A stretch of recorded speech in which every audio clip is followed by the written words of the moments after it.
பண்ணிக்கணும். இப்ப 65,000 ரூபாய் வாங்குறாங்க, நீ போய் கேட்டுக்கோ. அது ஆயிடுச்சா? இப்போ next equal pay for equal work எங்கன்னா ஆயிக்குதா? நான் ஜட்ஜ்மெண்ட் கொண்டாந்துக்கிறேன், இதெல்லாம் எழுதிக்கோங்க. போனா ஒரு காப்பி கூட எடுத்துக்கோங்க.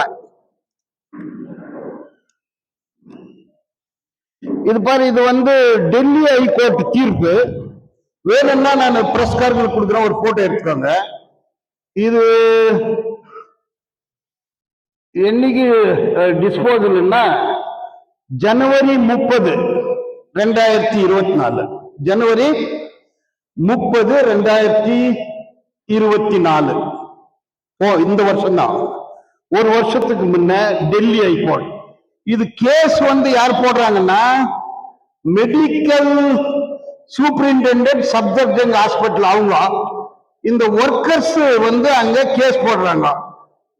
எந்த கேஸ்ல? த ரெஸ்பாண்டன்ட் நம்பர் 2 படிக்கிறேன் பாருங்க. Respondent number 2, that is Delhi hospital Theka Karmachari union have filed an application dated 14th August 2017 under Rule 25(2)(5)(a) of Contract Labor Regulation and Abolition Central Rules 1971, framed under Contract Labor Regulation and Abolition Act 1970, herein after Clara. இதை கொடுக்குறேன், நீங்க photo எடுத்துக்கோங்க. இது இவங்க எப்ப case போடுறாங்க? August 2017 case போடுறாங்க. என்னன்னு கேஸ் போடுறாங்க? நாங்களும் அவங்களும் ஒரே வேலை தான் செய்யறோம். அவங்களுக்கு சம்பளம் 70,000 80,000 இருக்குது, எங்களுக்கும் அதே சம்பளம் கொடுன்னு கேஸ் போடுறாங்க. என்ன போடுறாங்க? Deputy CLC central, deputy labour commission central. இதே கேஸ் தான் நம்ம எச்எம்பி டிவிஷன் தானே. இதே எத்தனை பேர் கேஸ் போட்டுக்கிறோம்? 110 பேர் தான் முன்ன வந்துக்கிறீங்க. நீங்க துட்டு நான் அதுக்கு நாங்க 1 ரூபாய் கூட வசூல் பண்ணல. அவங்க ஃபைல் பண்றதுக்கு ஒரு 20 ரூபாய் 30 ரூபாய் 50 ரூபாய் செலவா இருக்கும். காசு வாங்கணுமா? வாங்கல, யாருக்கிட்டையும் வாங்கல. கேஸ் போட்டுக்கிறோம். கேஸ் போடும்போது இவங்களெல்லாம் கூட்டின்னு போய் அந்த லேபர் கமிஷனர் கிட்ட காட்டினேன் நான். சார், இந்த மாதிரி ஒரு கேஸ் போடுறோம், இது செல்லுபடி ஆகுமா ஆவாதா? லேபர் கமிஷனர் சொன்னா இது கரெக்டா தான் பண்ணிக்கிறீங்கன்னு சொன்னாரு. அப்போ ஒரு நல்ல லேபர் கமிஷனர் இருந்தாரு. அந்த லேபர் கமிஷனர் கேஸ் போட்டு 1 மாசத்துல ஒரு சிட்டிங் வந்துச்சா இல்லையா? அவர் நீங்க எல்லாம் இவ்வளவு பேர் இருக்கிறீங்க, நீங்க ஏன் பெங்களூருக்கு வர்றது? நானே கேஜே போறேன் அப்படின்னு சொல்லி வந்தாரு. அதுல வக்காலத்துல எஸ் ராஜேந்திரன் சைன் போட்டாரா? வக்கீலா வந்தாரு. அவரு எம்எல்ஏ வரல, எக்ஸ்எம்எல்ஏ வரல, கருப்பு கோட் போட்டு லாயரா அந்த வக்காலத்துல ஒரு சைன் இருக்குது. அப்போ மேனேஜ்மெண்ட் உங்ககிட்ட சொல்றானே, இப்போ நீங்க போய் கான்ட்ராக்டர் கிட்ட பேசிக்கோங்க, நீங்க போய் அங்க பேசிக்கோங்க, நாங்க எங்களுக்கும் இதுக்கு சொல்லி அவன் 3 மணி நேரம் நடந்தது. 3 மணி நேரம் டிஸ்கஷன் நடந்தது. அதுக்கப்புறம் நீ சாப்பிட்டு போங்க சார்ன்னு உங்க டாப் பெம்எல் மேனேஜ்மெண்ட் தான், சார் நீங்களாம் சாப்பிட்டு போங்கன்னு தலைவர் சொன்னாரு. வானா பையா நான் போறேன்னு அவர் கூட்டாரு. இல்ல ராஜேந்திரன், நான் சாப்பிட்டே வரேன்னு அங்க போய் உக்காந்து ஏன்னா ஒரு ரிலேஷன்ஷிப் இருக்கட்டும்னு அங்க போய் சாப்பிட்டு போனேன். அங்க நீ கான்ட்ராக்ட் லேபர் எங்க கிட்ட வராதுன்னு அவர் சொல்ல. அதுக்கப்புறம் என்னாச்சு? அந்த ஆபீஸரை சேஞ்ச் பண்ணிட்டாங்க. அங்க வேக்கண்ட் பொசிஷன் இருந்ததுனால ஒரு 6 மாசம் அது வரல. 6 மாசம் வராததுனால நான் சுரேஷ் சொன்னேன், சுரேஷ், நிர்மல், கார்த்திக், நீங்க ஒரு 200 பேர் வாங்க, அங்க போய் ஒரு தம்கி போட்டாதான் வேலை ஆகும்னு. நீங்க ஒரு 150 பேர் அங்க வந்தீங்க. வந்த போது அங்க ஒரு போலீஸ் வேன் வந்துச்சா, ஜீப் வந்துச்சு. நான் சொன்னேன், போயா, இது எங்க ஆபீஸ், நீ என்னத்த இங்க வர்றது, போயா நீ. அந்த லேபர் கமிஷனர் மேடம் இருந்துச்சு, அதுகிட்ட போய் பேசணும். நீ டைமே கொடுக்கல, you come and talk to us தான் அது போலீஸ்க்கு போன் பண்ணிச்சு. இங்க இல்ல, பெங்களூர்ல லேபர் கமிஷனர் ஆபீஸ்ல போலீஸ்க்கு போன் பண்ணிச்சு. பண்ணிச்சு. நாங்க போய் labour commissioner kick out, down down, boot out. அது பக்கத்துல நின்றுக்குது, நான் பார்க்கல. என்ன சுரேஷ் பக்கத்துல நின்னுக்குது. அது போலீஸ்காரோ நாங்க பேசி தீர்த்துக்கிறோம், நீ போயான்னு சொல்லி இப்படி எல்லாம் பேசின பிறகு இன்னொரு சிட்டிங் வந்துச்சு. அப்போ 5 செட்டு கொடுக்கணும், ஒவ்வொரு தொழிலாளிக்கும் 5 செட்டு கொடுக்கணும். அந்த 5 செட்டை கொடுத்துட்டோம். நம்ம கொடுத்துமா இல்லையா? சப்மிட் பண்ணிட்டோம். நான் சொன்னேன், இப்ப இந்த ஸ்ட்ரைக் பண்ணீங்க, இந்த ஸ்ட்ரைக் அப்ப சுரேஷ் சொன்னேன், எப்படியோ உங்களுக்கு சம்பளம் போகுது, ஒரு 200-300 பேர் வாங்கப்பா, அங்க போய் தகராறு பண்ணலான்னு சொன்னேன். நீங்க வந்தீங்களா? வரல. நான் என்ன பண்ண முடியும்? உங்க கொஸ்டினுக்கு ஆன்சரு 26 நாள் ஸ்ட்ரைக் பண்ண, ஒரு நாள் ஒரு 500 பேர் வாங்க. அந்த சொர்ணால ஏறினா மெஜஸ்டிக்ல இறங்கிடுங்க, மெஜஸ்டிக்ல ஏறினாக்கா கோர்குண்டா பாலியா ரயில்வே ஸ்டேஷன் மெட்ரோ வந்து ஏறிடுங்கப்பா. நான் ஸ்டேஷன் கிட்டே வரேன், அது போலீஸ் வரட்டும், வேன் வரட்டும், லெப்டி வரட்டும், எதனா நான் பாத்துக்கிறேன், வாங்க. நீங்க வந்தீங்களா? வரல. வரல நீங்க.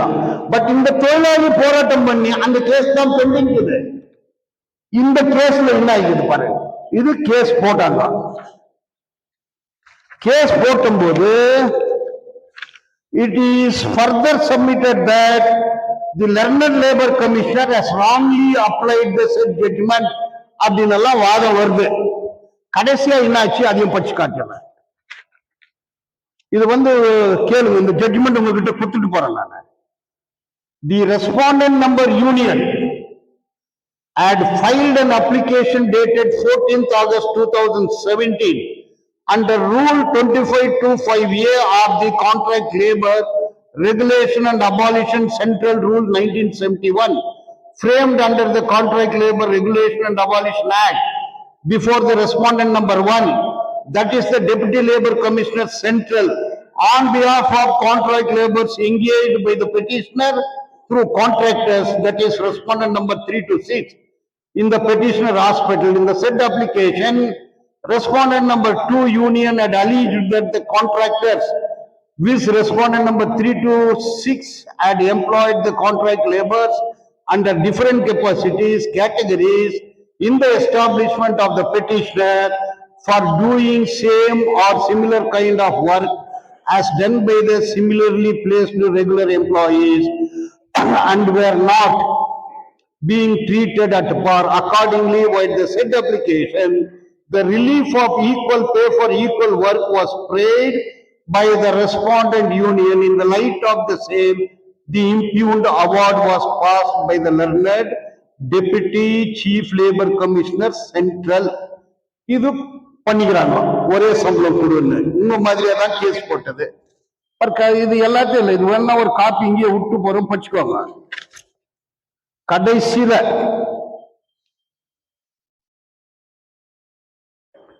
44வது பேரால, while passing the impugned award, the learned labor commissioner had observed that the law is clear, where as per the provisions of Rule 25(5) of CLARA, in case the workman employed by the contractor perform the same or similar kind of work as the workman directly employed by the principal employer of the establishment, the wage rates, the holidays, hours of work, and other condition of service of the workman of the contractor shall be the same as applicable to the workman directly employed by the principal employer of the establishment on the same or similar kind of work, the relevant portion of so and so.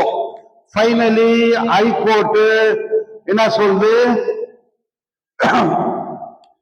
It has been admitted by the contractors and the present petitioner before the learned labor commissioner that the workmen deployed in the petitioner establishment were being paid different wages than the regular employees, and the regular employees existed in the certain categories where the contract workmen were paid different or doing the similar or same work.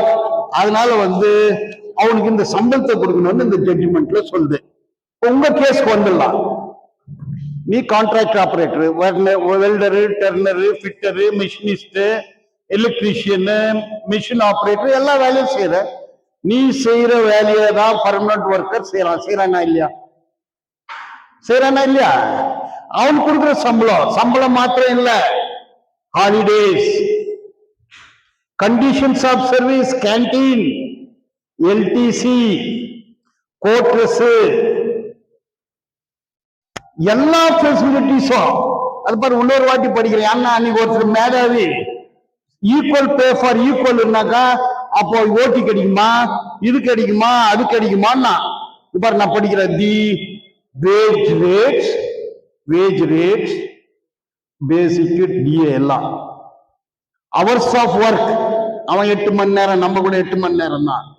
Other conditions of service, வீடு வாசல், canteen, LDC, permanent தொழிலாளிக்கு என்னென்ன கிடைக்கணுமோ அதெல்லாம் கிடைக்கணும்.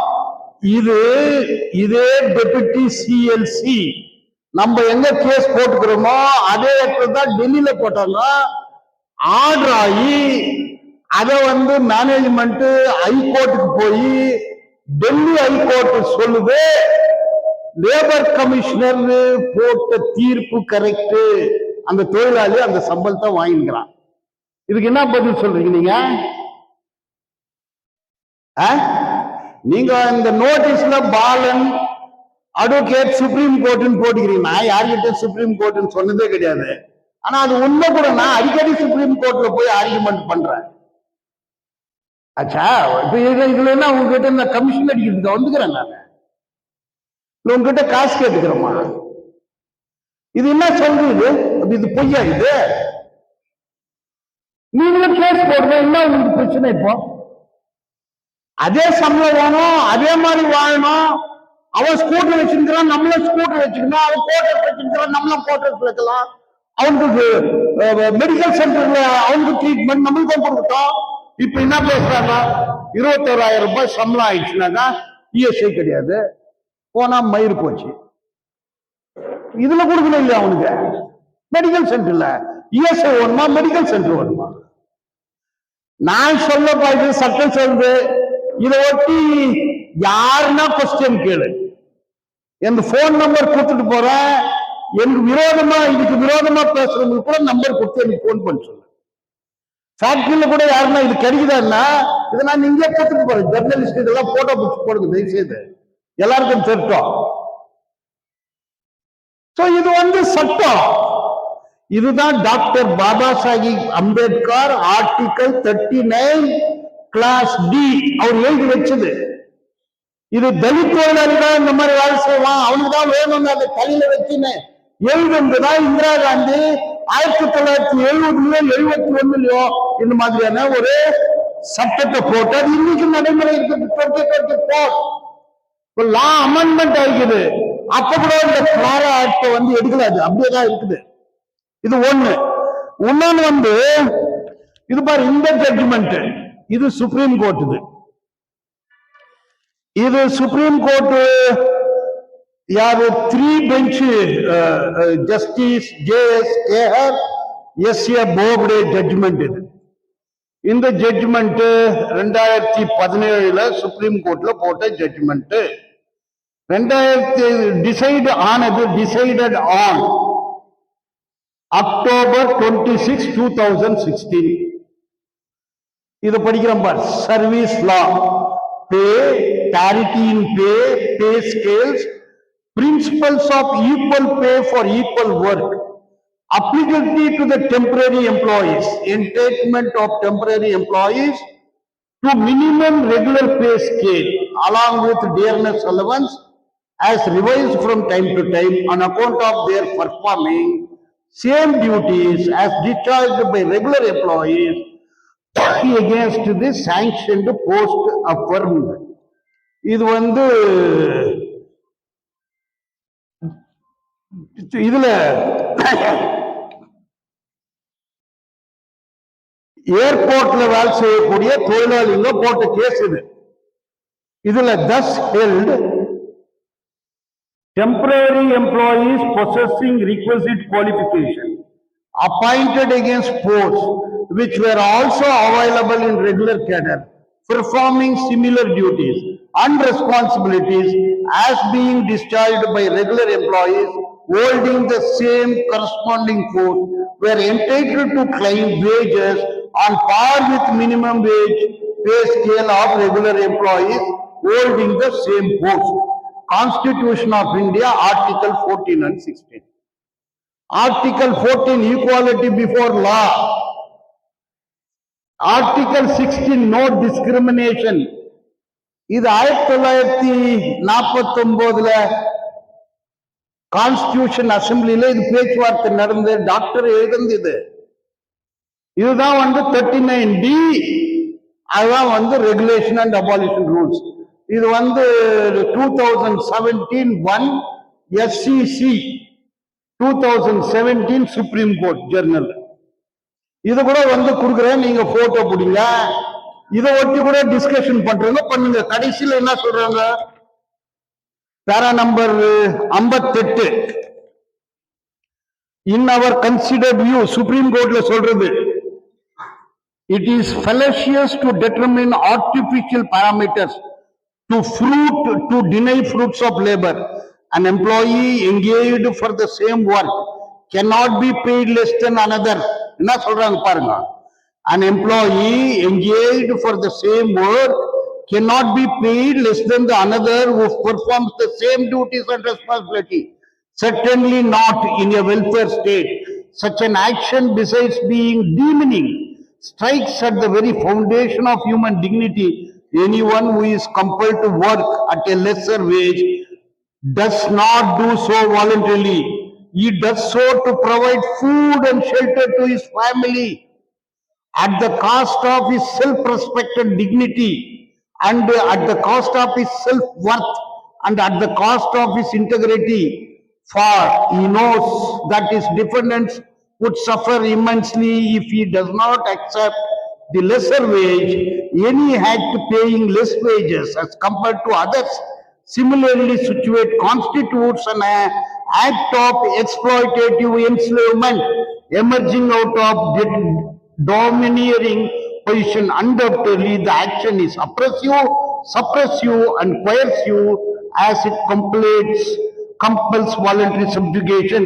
என்ன சொல்றாங்க, தொழிலாளிங்க, welder, turner, fitter, machinist, machine operators, electrician, இவ்வளவு குவாலிபிகேஷன் இருந்தோம் அவனுடைய டிக்னிட்டி, செல்ஃப் ரெஸ்பெக்ட், அவனுடைய மரியாதை, அவனுடைய கனத்தை, இதுக்கெல்லாம் விட்டுட்டு வேலை செய்யறான்னா குடும்பம் பற்றியாகுது. வேலை செய்யறாதான் சம்பளம். அதனால அவன் இதை ஏற்றுக்கல. பட் வேற வழி இல்லாததுனாலதான் இந்த குறைந்தபட்ச கூலிக்கு அவன் வேலை செய்யறான். அதனால வெல்ஃபேர் ஸ்டேட் இந்தியால ஒரே வேலைக்கு 2 விதமான கூலி கொடுக்கிறது, அது இந்த நாட்டுடைய அரசியல் அமைப்பு சட்டத்துக்கு விரோதமானது. அவங்க லாங்குவேஜ் யூஸ் பண்றது பாருங்க. In a welfare state, such an action, besides being demeaning, strikes at the very foundation of human dignity. Anyone who is compelled to work at a lesser wage does not do so voluntarily. He does so to provide food and shelter to his family at the cost of his self-respect. இந்த பேராவை படிங்க நீங்க. Supreme court சொல்லுது, உன்னுடைய சம்பளம் 60,000 ரூபாய், நீ 17-18 வேலை செய்யற, எதுக்காக வேலை செய்யற?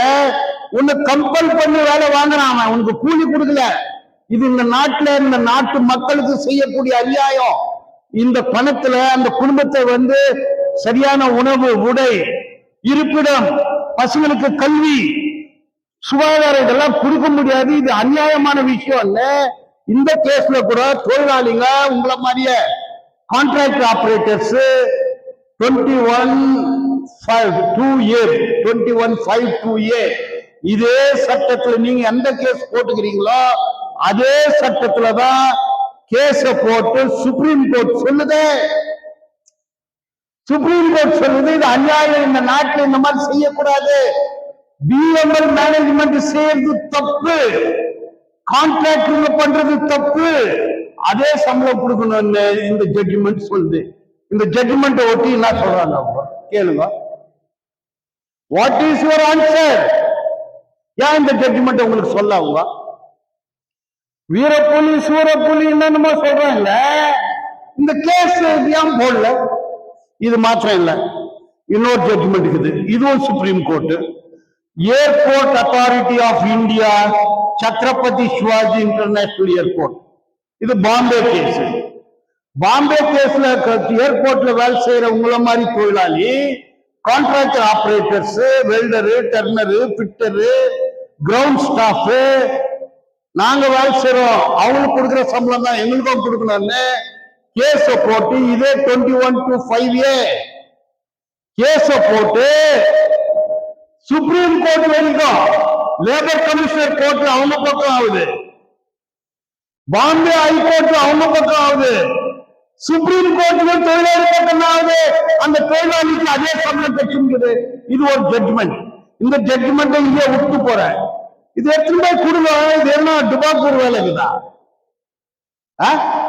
இதுல என்ன டுபாக்கூர் வேலைக்குதா? இன்னொரு ஜட்ஜ்மெண்ட். இது supreme court 2009 Panki thermal power station and another Vidyut Mazdoor Sangathan and others. பாரு, இதை படிக்கிறேன் பாரு. இதுல என்ன சொல்றாங்கன்னா, பேரா நம்பர் 13, இது சட்டங்களுக்கு தெரியணுன்றதுக்காக படிக்கிறேன் நான். Para 14, the pivotal provision for resolving the dispute is rule 25-5A. the same reads as under, கொஞ்சம் கவனமா கேளுங்க. 25-5A in cases where the workman employed by the contractor perform the same or similar kind of work as the workman directly employed by the principal employer of the establishment. The wage rates, holidays, hours of work and other condition of service of the workman or the contractor shall be the same as applicable to the workman directly employed by the principal employer of the establishment on the same or similar kind of work, provided that in the case of any disagreement, provided that in the case of any disagreement with regard to type of work, the same shall be decided by the labor commissioner central. இப்போ